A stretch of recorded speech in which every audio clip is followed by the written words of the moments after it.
Hey everyone, welcome in. It's me, your boy, Nathan. I'm joined by Malik. Say hi. Hey, everybody. Hey. I'm also joined by Kurtis. Say hi. Hello, everybody. Thank you for joining us. And we are 3 Peas in a Podcast. He is eating that microphone. I need to get more storage space on my computer. My computer lacks in the storage department. But everything else is fine. That's why I'd be playing all these old games. Speaking of old games, what got you into your childhood? What got you into gaming, Nate? I played a variety of different games. One of the big ones was Warcraft 2: Tides of Darkness. That was a pretty good title. That's what started my journey into like real-time strategy and being quick in my thoughts on where I'm building certain things, building army. My stepdad, that was a big game for us. We played a lot of that. It's like they had, in this specific one, this is the second one that they did for this genre. I didn't play the first one. I only got to do the second one. That's all he had. But it's orcs, traditional orcs versus humans, takes place in the Warcraft universe. You have different campaigns that you can choose from. You can do the humans or the orcs. They each come with their own different unit types, building types, all that good stuff. What else?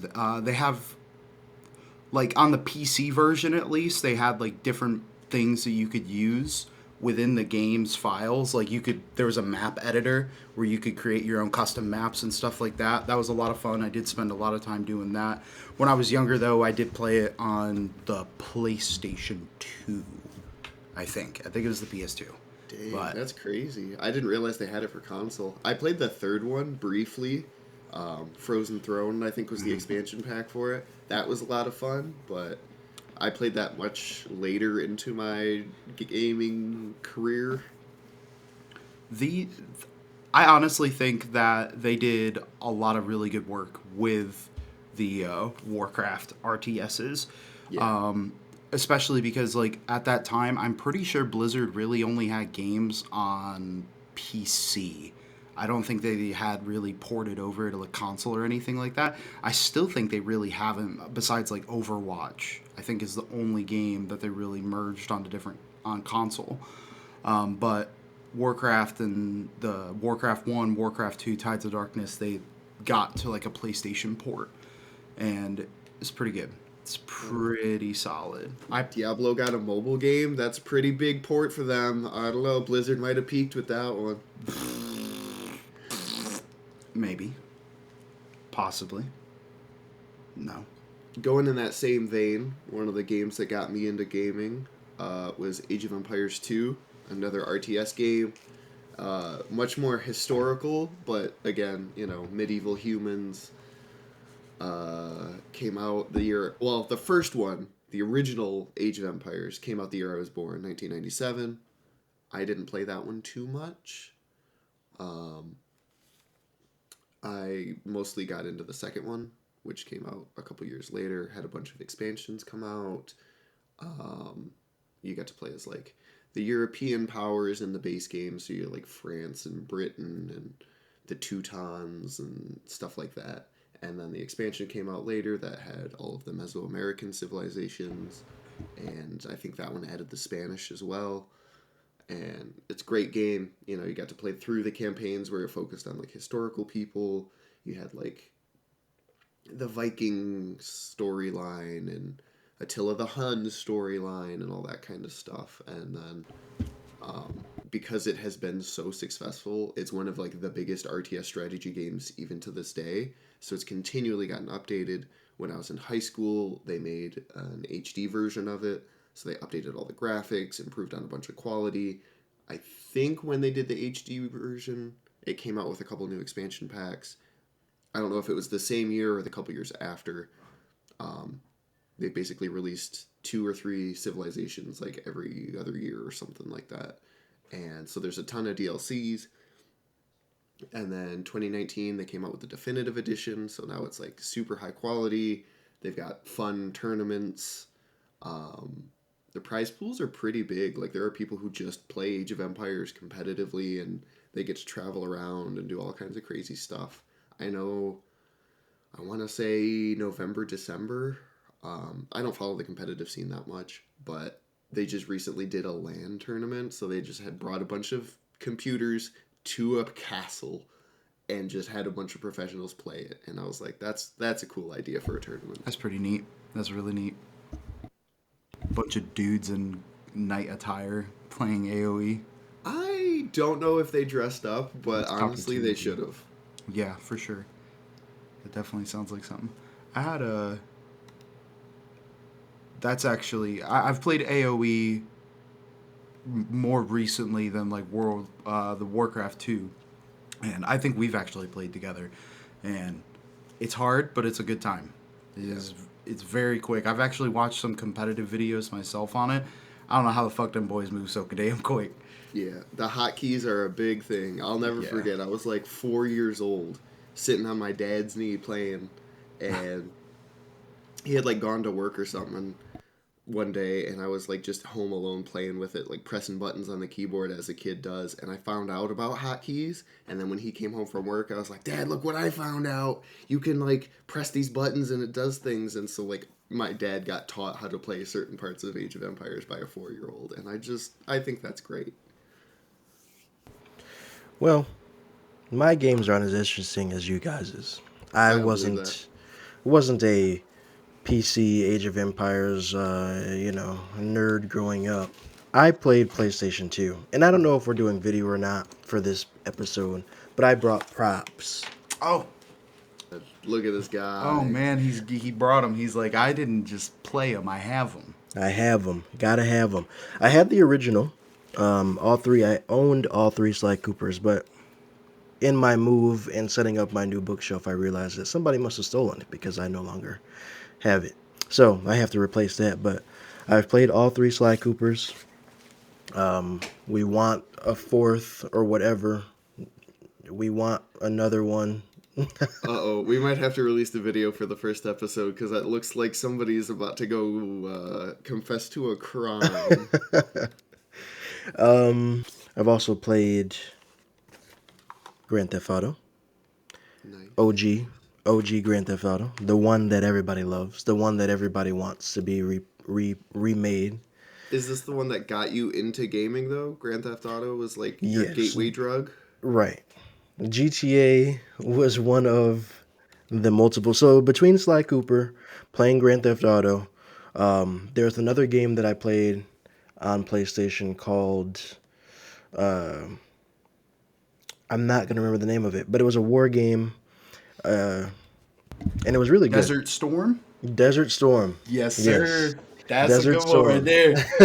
That's a real good one. Played that with my best friend from elementary school. We tried to beat like the first couple of levels. Could never get past like level 3 or something like that. And, Facts. It's hard as fuck, dude. And so that was a very big core memory. And from there, I moved into GTA, a game called Black Monday, True Crime, Streets of LA, which was a fantastic game. Obviously, the Sly Cooper games, the OG Sims 2 Castaway, Let's which go. everybody I had that knows one for about. The Wii. For the Wii, I didn't even. It was terrible. Don't play Sims on the Wii. That is Yeah, not a console for that. I could not play The Sims on a Wii. Even like playing games on stuff like the Switch, like The Sims on the Switch, I feel is weird to me. But I don't really like the big, your hands are so far apart trying to play. And just since we do honorable mentions around here, I went to last Saturday a thrift store, a thrift shop, called the Barnyard. It's just out in the middle of this long road, and it's just off to the side of the road. And I've been there a couple times, and I went and talked to this dude who runs this little gaming stall. And if you know me, I don't really watch anime, but there's one anime that I really like, and that's called Lupin III. I happened to pick up the Lupin III video game, For only he charged me $40 for it, but this game goes for a lot more than that. This game sells for almost $100. Wow. So Crazy. yeah, I just happened to pick it. Lupin the Third, Treasure of the Sorcerer King, PlayStation 2, came out in 2004. So, a classic game. But if you've ever seen the Lupin the Third anime, not the TV show or the show that's on Netflix, because I don't even know if they're connected or not, but the anime from like the 80s or something, fantastic. What age were you when you got into gaming? Because it sounds like you're a little older, starting with the PS2. I really don't know. I really don't remember. Obviously, single digits. I've been gaming for a long time. Didn't get into PC until like middle school, maybe middle school, because I started playing Roblox. Roblox was my first PC game because I was on that whole we hate Minecraft because Minecraft is trying to be like Roblox, because Minecraft actually came out after Roblox first appeared. So I was on that, and then I finally got into Minecraft and loved that. So Yeah. Minecraft is arguably a great game. yeah. I remember playing that in like middle school, playing the beta, like going over to a friend's house and being like, "Whoa, you've got a server with your cousins? This is the Right. best game ever." Dude, Minecraft is actually on my list of games that got us into gaming. Good. It's I worth remember it.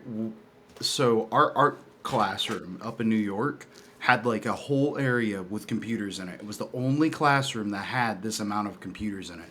Why an art class? Beyond me, because all we really did was mostly physical art. We didn't do anything on the computers.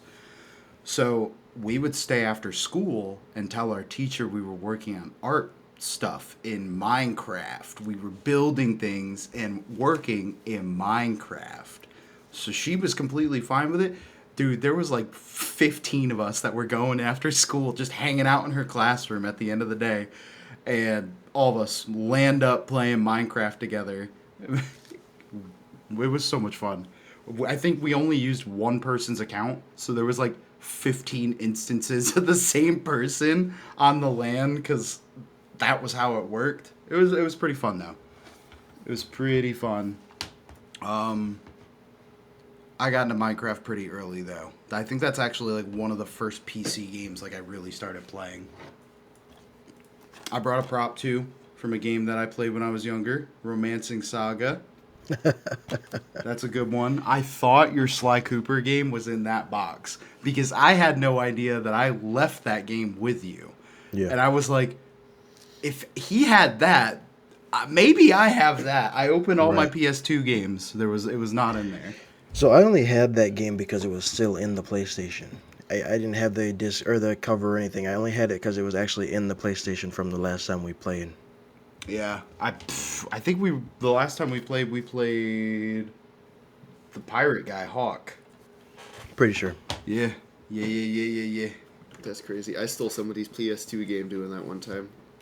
There's a game called Mercenaries. Really good. I wouldn't say it's one that got me into gaming, but it is definitely a notable mention. It's basically like the first time I played like an open world action game, because it was like a kind of a GTA-esque where it's like open world, you go around, do missions kind of stuff, but it took place in like, I want to say the Korean War. It's been a long time since I played it, but you basically like all of the missions are a deck of 52. So like you would have bad guys and it's like the 8 of clubs or the 6 of hearts or whatever, and you would go through and kill 52 high-ranking enemy officials, and they were all in like special bases and stuff.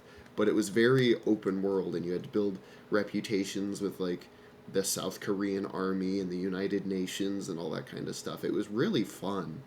I feel like I played that with you, Malik. I feel like you and I most certainly played that at the old apartment together.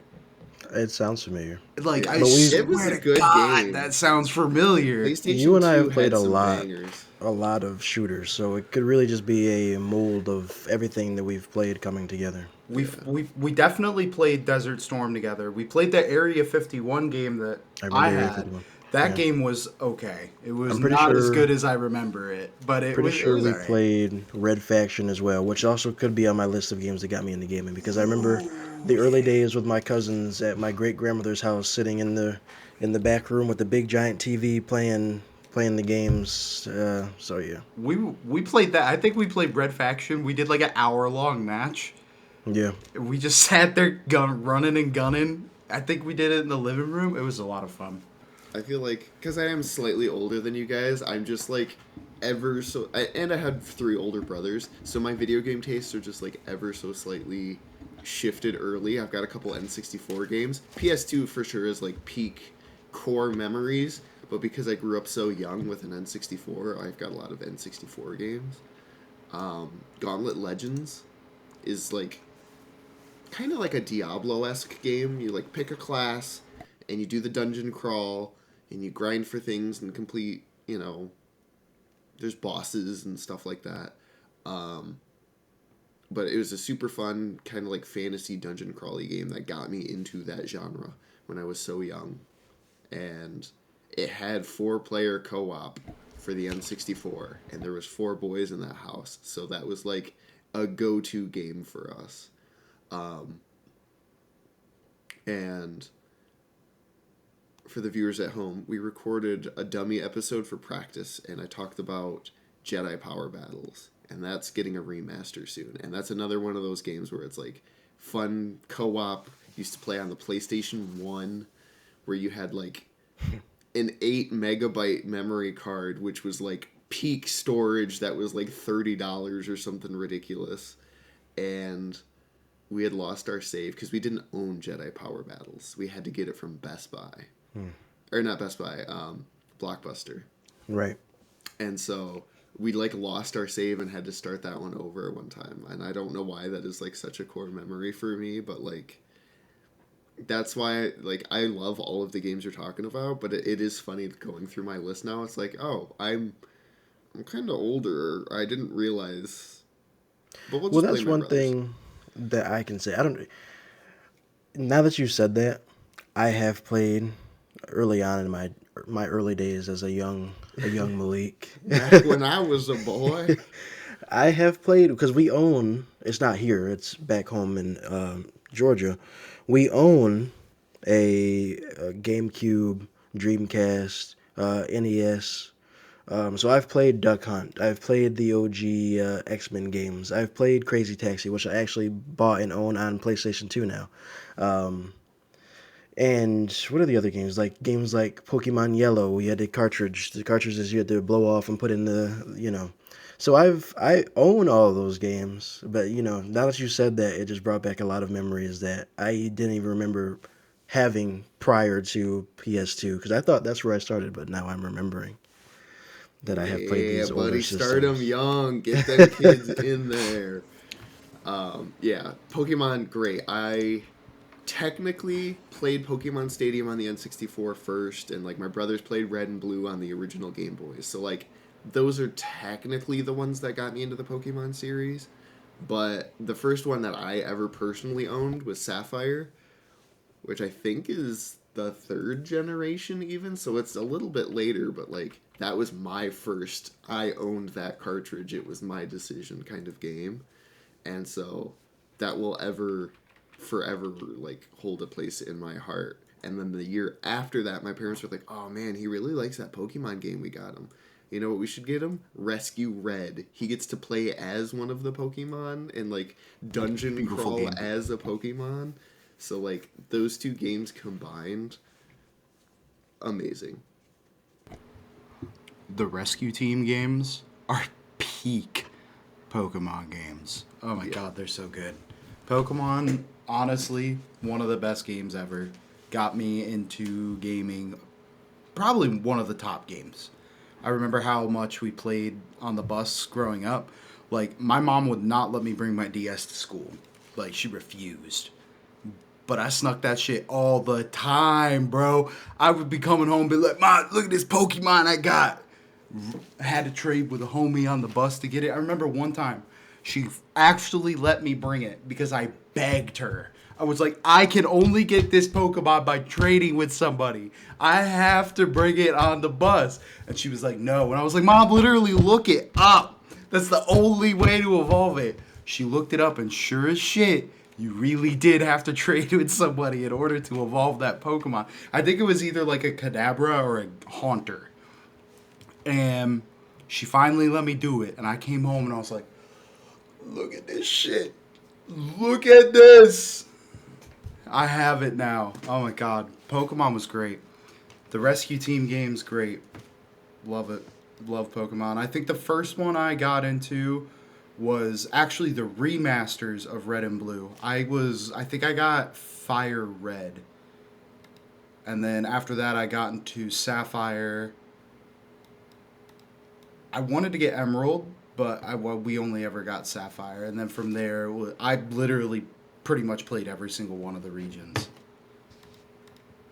The only one I have played, like I said, Pokemon Yellow. I owned one on Game Boy. I can't remember what it was called.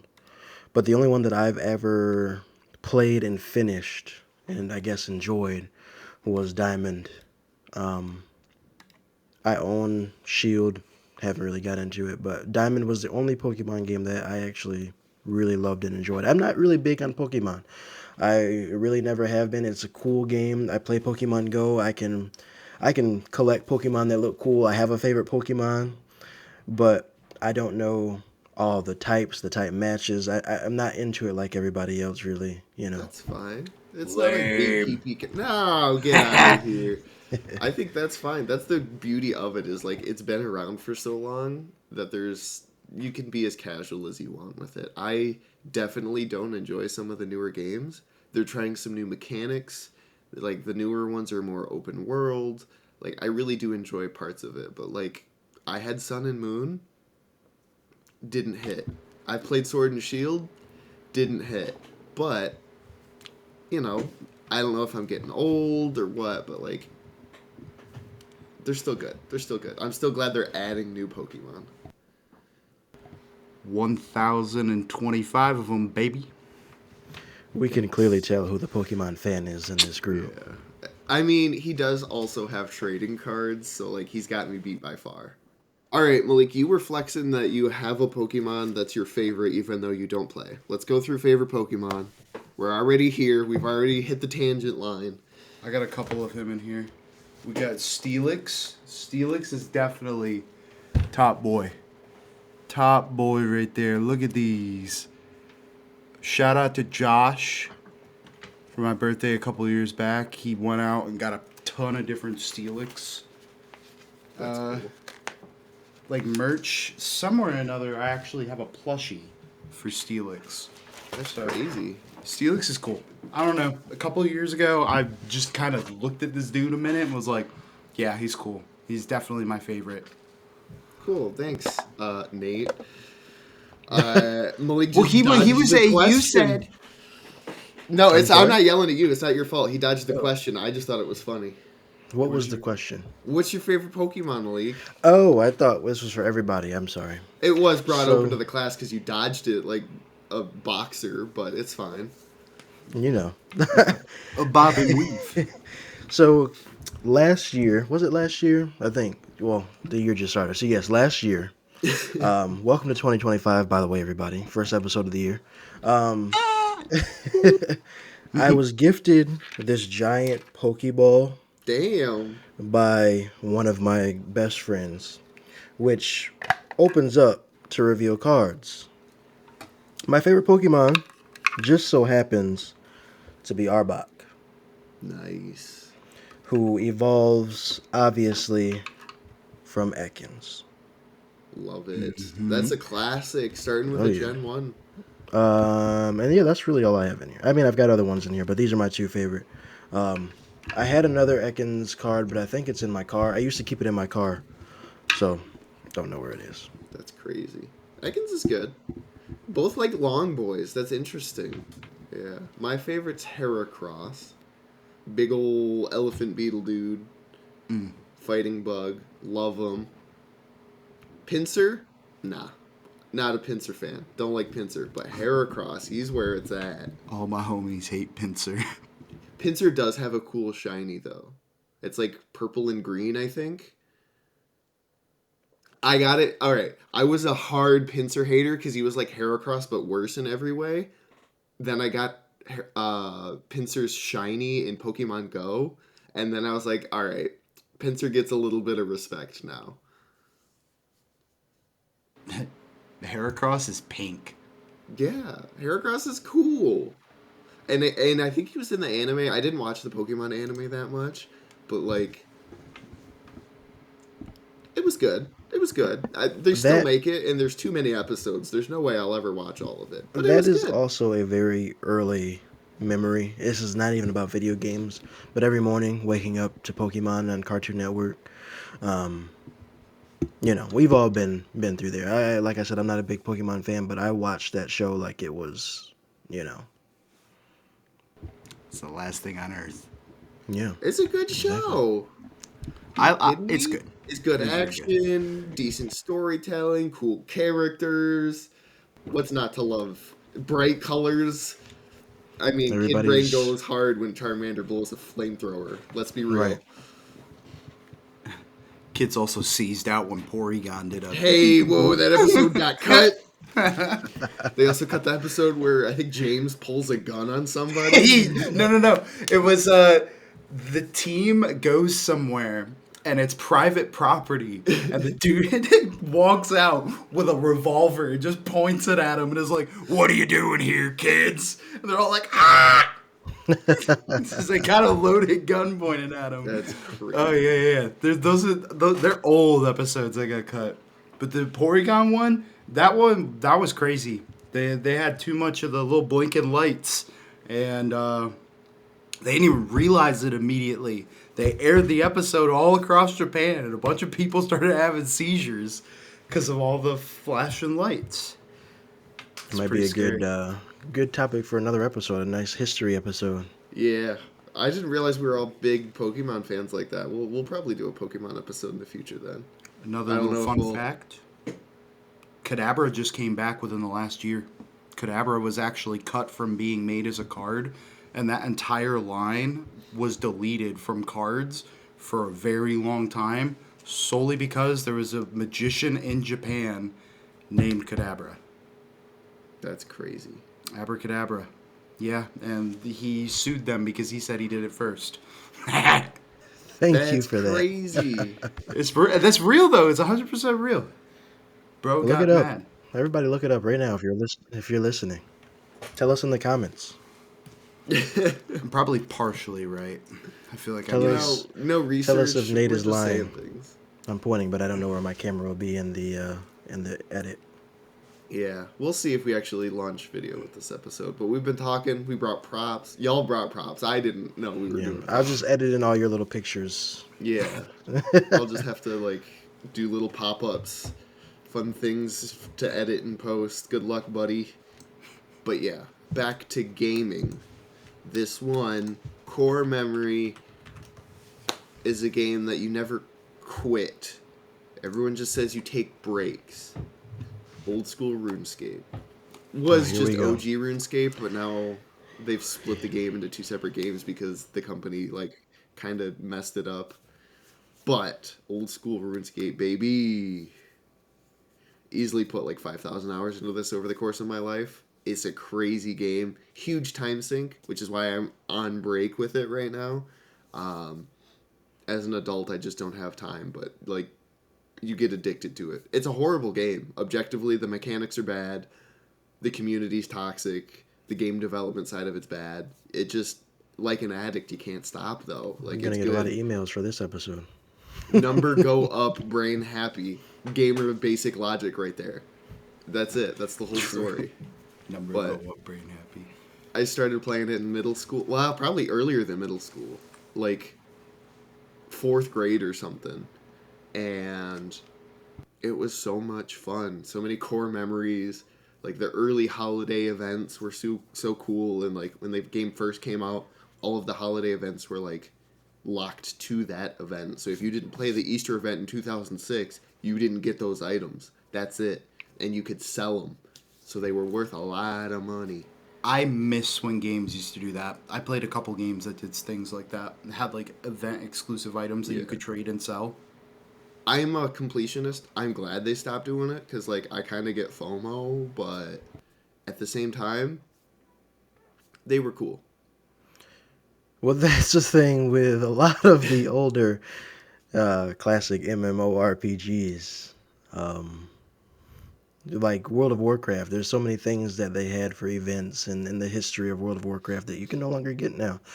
When I used to play World of Warcraft, I was using somebody's account, and they had a whole bunch of mounts, a whole bunch of whatever the items are, skins and morphs.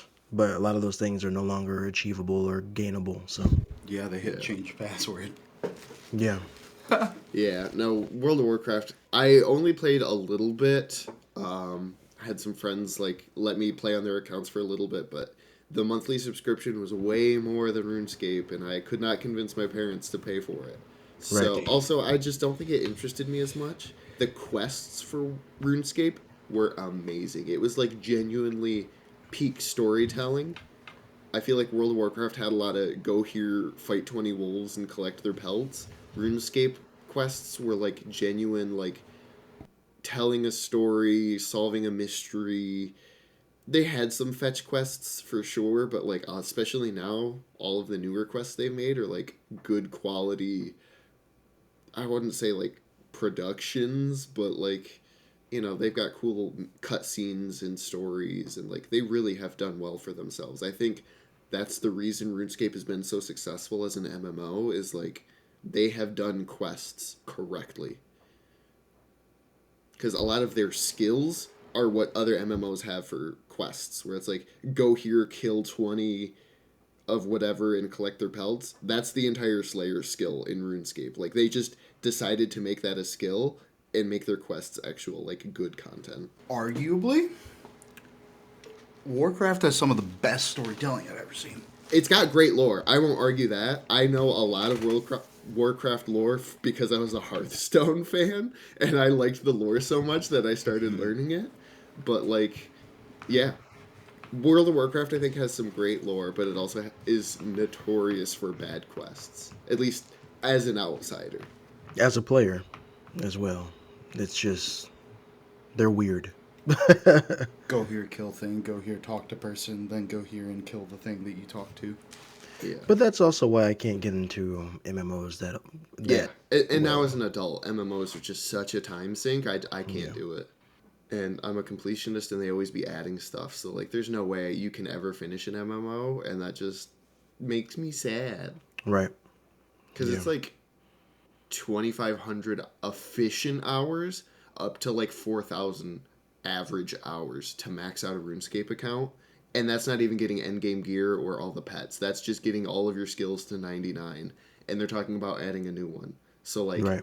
that number is just only going to go up the more they add stuff, which is great. It's fun. It's good to have that kind of content. But when your payment model is a monthly subscription, it's unsustainable. And, like, Right. for me, as an adult with a life, I'm out. I can't afford to pay that. But when I'm a kid, my homework's done, and I can sit there after school and play for 6 hours. It was peak gaming, and everyone in school did it, so you had stuff to talk about while you were at school or on the bus. Me and the boys just went and go killed that ice drake. Exactly. All the homies in the bus like, ah! Exactly. It was like early childhood core memory, and that's why I think I'm still addicted to this day. Is riding that nostalgia high 20 years later. Mm-hmm. I can get that. I can get down with that. But objectively, a bad game. Would never recommend anybody get into it. It's like getting your friends addicted to gambling. Just don't do it. Just say no. You tried to get us into it. I know it's bad. I regret Multiple it. times. Yeah. Matter of fact, hold on. Let me go to my Steam real quick. It's been a minute. It's probably been like 2 or 3 years since I've tried to get you guys into it because Yeah, that's facts. it's objectively 24 years. Last time we played was October 28th, 2021. Okay. There you go. It's been a few years. But 3 and some change. I'll give it. I'll be accurate with it. It's been 3 and some change years. But like, he tried to get us into gambling, guys. I did. Actually, don't do gambling. Just play RuneScape. But the last game I have outlined to talk about is PC strategy game, little known indie series called the Total War series. I don't know if y'all have heard of it.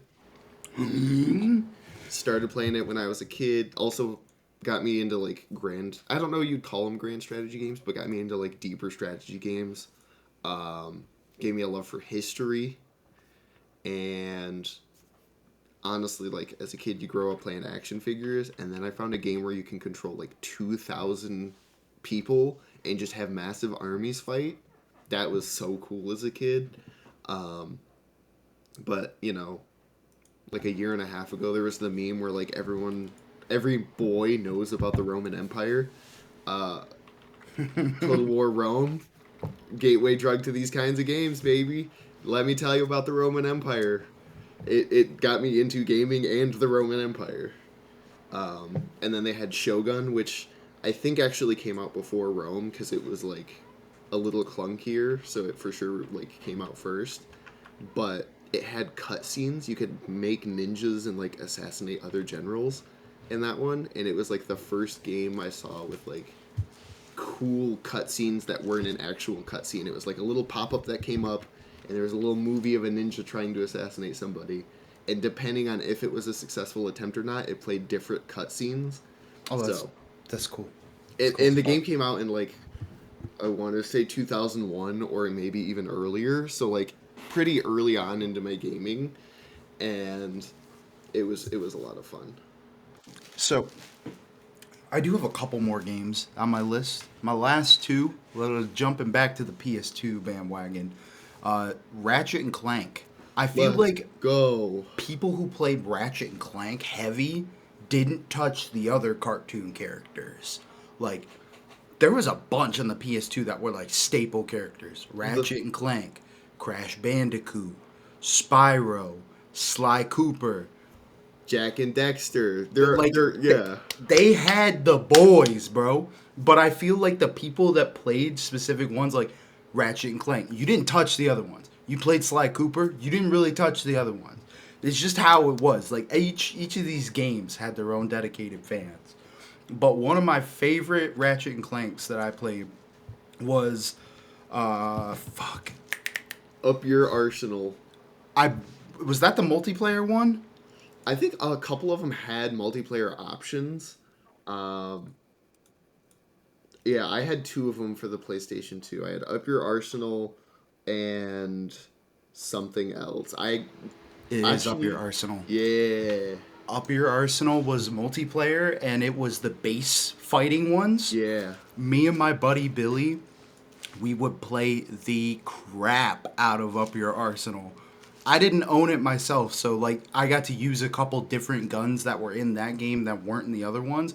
Like I think the one that I played was Going Commando. Yeah, that was the other one. Going Commando was good too. Yeah. But loved Ratchet and Clank. I liked how like you could get a gun, and rather than like constantly having to buy a new gun or swapping out because this gun is null and void, the guns would level up throughout the game as you leveled up. So as you completed certain milestones, all of a sudden your gun is doing something different. I remember getting the little rocket launcher and upgrading it to the mini nuke for the first time. Bro, I was like, what is this? Firing rockets all over the place. But Ratchet and Clank, phenomenal game. Loved it. Played the crap out of it. I loved it so much that in my adult life I ended up getting which Ratchet and Clank? The new one, Ratchet and Clank and Rift Apart. Yeah. Ended up playing that and 100%ing that. Had so much fun with it. Really, really good game. I'm actively going through that right now because I just bought it for the Christmas sale. It is so good. I kind of slept on the series for a while. I don't know. I think they just didn't release games for a while because I haven't heard of anything for a while. But they weren't that great. I think the most recent title they released it was a 4-player Ratchet and Clank on PS4. I can't remember what it was called, but you could play as Captain Quark, Clank, Ratchet, and then there was a fourth character. So Ratchet and Clank weren't like a duo. Like they were just separate characters in this game, and everyone could play a character. That's another thing that sold me for the original ones on the PS2. You had the separate Clank missions where you just got to play as him. Like, go through ducts and hack stuff. Like, it had mini games where you had to hack into the terminals. Yeah. The little Clank separate parts. Clank's my boy, bro. Clank is a G. And with Rift Apart, he's like the core character. It's really a Clank story because the other two, what are they called, Lombaxes? Mm-hmm. They're kind of interchangeable, but Clank is eternal. Clank is eternal. What? I haven't finished the storyline. Don't spoil anything. I'm not gonna say a thing, but it sounds like he dies now. The way you framed that, don't let me. I can't wait till you finish it. They did good. They did good. I'm not gonna lie. Rift Apart, good game. I hope they make more. It's worth. They definitely should. They definitely should. If they didn't, that'd be sad. And with PC ports, because I don't own a PlayStation 5. Not gonna buy a PlayStation 5 either. So guys, Sony, if you're listening, let's get it on a PC, please. I mean, somebody's wearing a PlayStation hat. This guy right here is repping your merch. So we're gonna need these Ratchet and Clank ports on PC, and we need a Sly Cooper game. Yeah, let's get it. We need a Sly Cooper game. I've played it at friends' houses. That's the only opportunity where we get to bend that rule a tiny bit. Yeah. Is when you go to someone else's castle. Then you can play the other game. I never played Sly Cooper, but Jack and Dexter was fun too. Talking about like the different genres of the same game. Played all of the Ratchet and Clank games that I could get my hands on. I only played like half of one of the Jack and Dexter games, but it was fun. It was basically the same thing, but like fantasy instead of sci-fi, and you had a ferret instead of a robot, but it was like the same thing. I don't think I actually played Jack and Dexter. Jackson Dexter. I think it's Jack. J-A-K. I don't remember. Didn't play it a whole lot, but it's good. They're good games. Bring those kinds of games back. It's Jack and Daxter. Oh. Dax. It's not Dex. Dax. D-A-X. I've never played Jack and Daxter. I've never played Crash Bandicoot. I've never played Ratchet and Clank. It's the rule, bro. Like Nate said, you only touch one. Sly Cooper was my life. I didn't touch Sly Cooper. He looked cool, but like furries weren't my thing. That's like the early 2000s. We were just coming off of like nobody having any money. Yeah. Mom could only afford one game. When it came down to it, you had Ratchet and Clank at home, or you got Sly Cooper at home. That's how I got two Ratchet and Clank games. I got one and I liked it. So Christmas next year, family gave me the second one. Like, I couldn't afford those games. Are you kidding me? I barely got lunch money.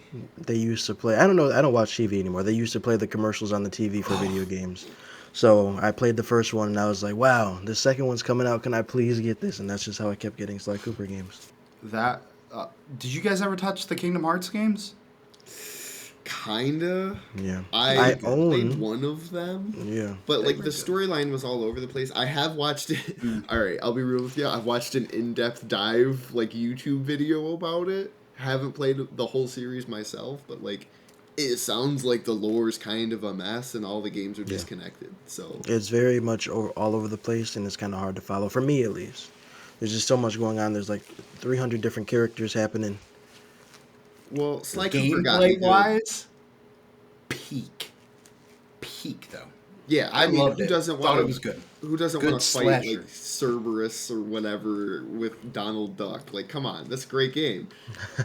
But like, Sly Cooper did it right. They got a trilogy. You got Sly Cooper 1, 2, and 3, easy peasy. Ratchet and Clank just had a bunch of auxiliary titles. Don't know the deeper lore, how they connect. Kingdom Hearts, it's like 1, 2, 364 over some other numbers. Then it comes back. That's straight facts, though. It's like, Kingdom Hearts, what are you doing here? They tried, though. I like they were good gameplay. Just they got the Star Wars treatment where like they just hired 4 different directors and everyone did their own thing. Oh yeah. Mm-hmm. My last game I got, hopping over to the 360, Skyrim. Ooh, I classic. played the shit out of Skyrim. We bought a 360 bundle when my mom got her taxes one year because all of our friends were getting 360s and we was stuck on the PS2. It was like I was in the dark ages, bro. Nobody had PS2s. They were all swapped over to the 360. That console got put up in people's houses. So, my mom got an Xbox. It came with Skyrim. Man, I played the crap out of Skyrim. I made a Khajiit that was super good at everything. I just played him so much that I upgraded every single stat. I would just run around naked, conjuring random things. I would just conjure a bow and just start killing everyone that walked past me.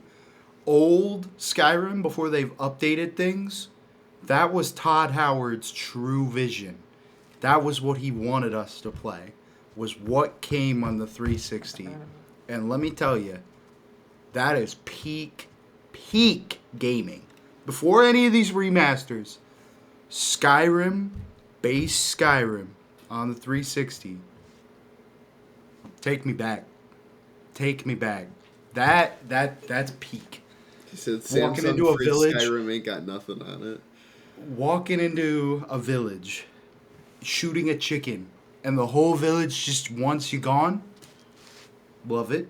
Going up to a giant, bro just goes boom, and you go, you're the first space program to exist in this time zone.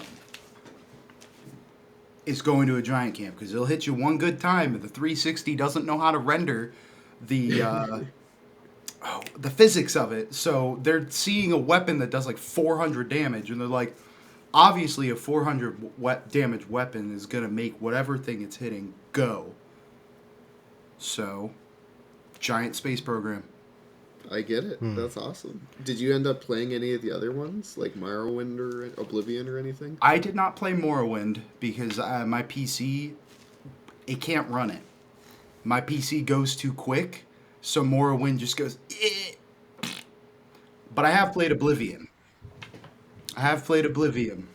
Okay. I've only ever seen edits of the guards being jank, but they seem like good games. I don't love those kinds of RPG games. Like, even the Fallout series I've played, like, very similar genre. Love the lore for it. New Fallout show, pretty good. But the gameplay is just, I don't know. I feel like it's one of those games where it's like, it's too open, so I don't do anything. I've played Skyrim a couple times. I did like half the Rebellion quest line, and then I was way too underleveled because I didn't do all of the side quests. I get like choice paralysis where like 15 new areas pop up on my HUD, and I'm like, oh, I want to do all of it, and then I ended up doing none of it. There's a couple mods that would make your life a lot easier. Because I have that problem in Skyrim, especially like just doing like the base game. Because like, it's a set path. So what I do is I have this mod called an alternative start. You just sleep in a random bed. When you sleep in that bed, it allows you to choose where you want to go. Depending on what your race is, you get different options. One of my favorite things to do is either do a Dark Elf Necromancer, where you just spawn in the bottom of a cave as a Necromancer. You get a bunch of conjuring spells and basic Necromancer gear, and then you just go. They don't let you just go. You figure it out. You explore a little bit. You don't have the set story. It becomes more of like a survival game. And there's different things that you could do to add to the game.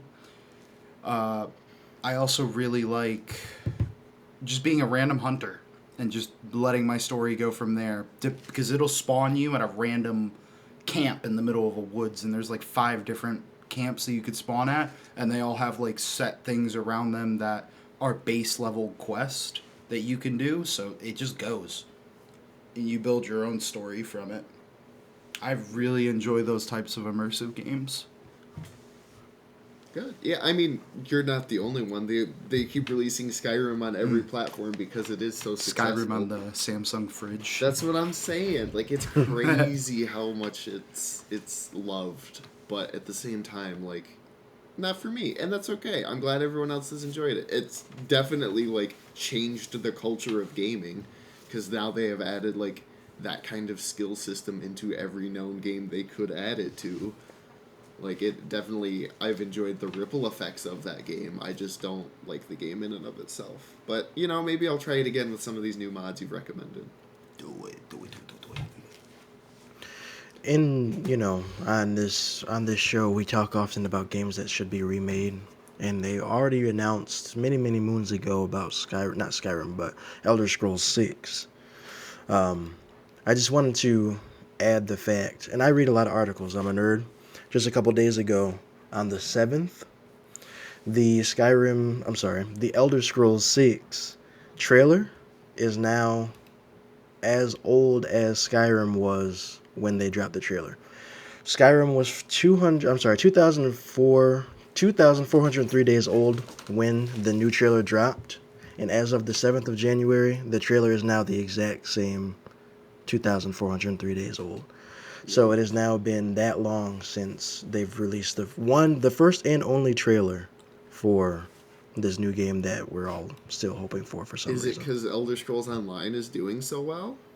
Maybe. I mean, they do still keep dropping stuff for Elder Scrolls and, online, that is. So I think you're probably right along that regard, because Elder Scrolls Online, if you get the DLCs, you can go to every single one of their places that's out. They've never made a game about Elsewhere, but you can go to Elsewhere, which is where Right. the Khajiit live.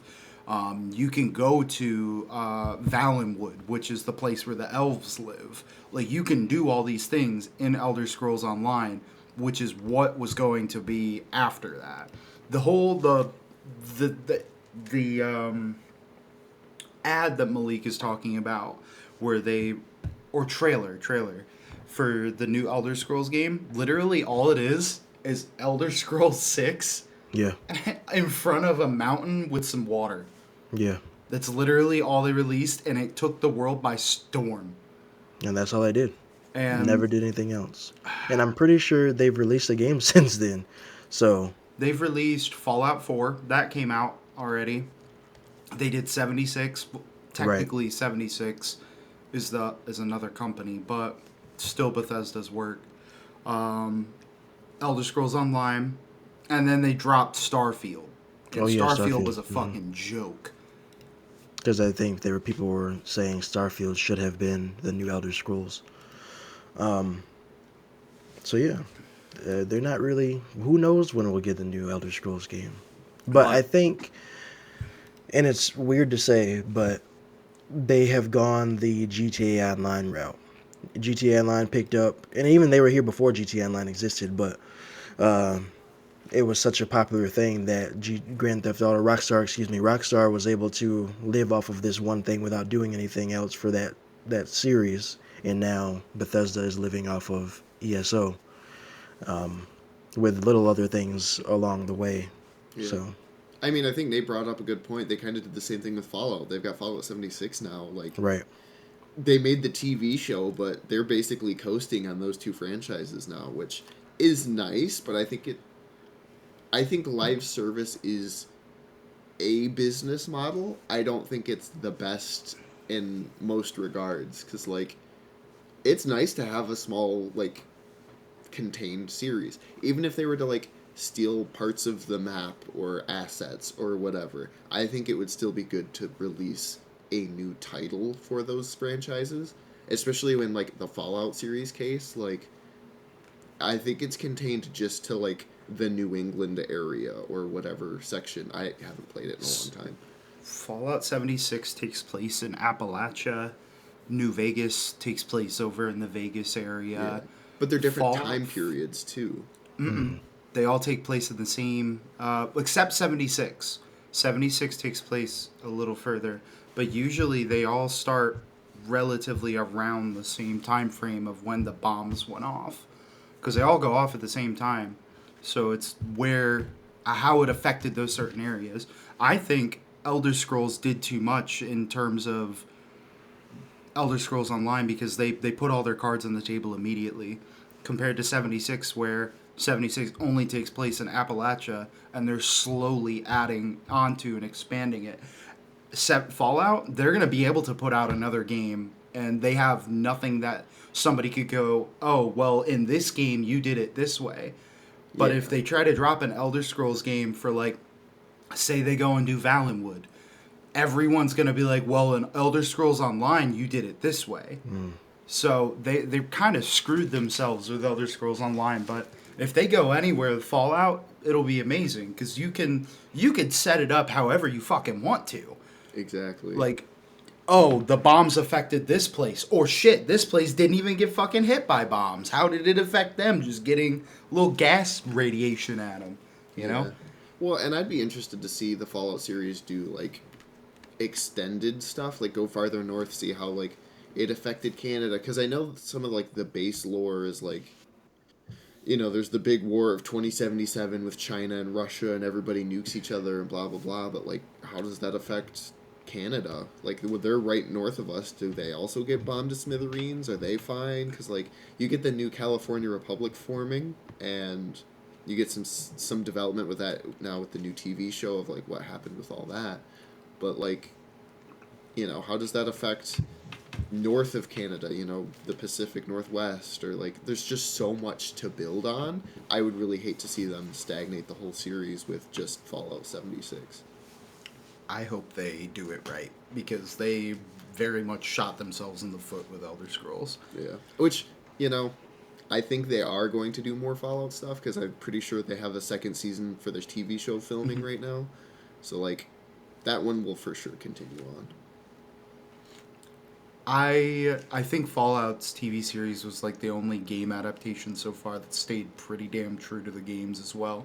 Yeah. In the regards of, like, it's fucked, everything's fucked. There's not gonna be any, like, hey buddy, we're friends. Like the scene in like the very beginning where the guy's like, hey, can I get a sip of that water? And she's like, yeah, take a sip. He just fucking drinks the whole can, hands it to her, thanks. Like, that's the mean shit in the Fallout universe that I fucking love. Yeah. No, it really did good. I think we'll probably talk more about bad adaptations at another time on the podcast, but, like, there's some ones that have done poorly for sure. So we'll leave that for then. But yeah, bunch of gamers here. These are the games that got us into gaming. I don't know if there's a whole lot more for us to say this episode, but you guys got anything? Nothing for me. I've hit everything. My list is exhausted. We are just three gamers who like the game. Yeah. What are you gonna say? Thank you guys for listening. I don't know what we're gonna do for our outro, so Peace, love, keep on gaming. Bye.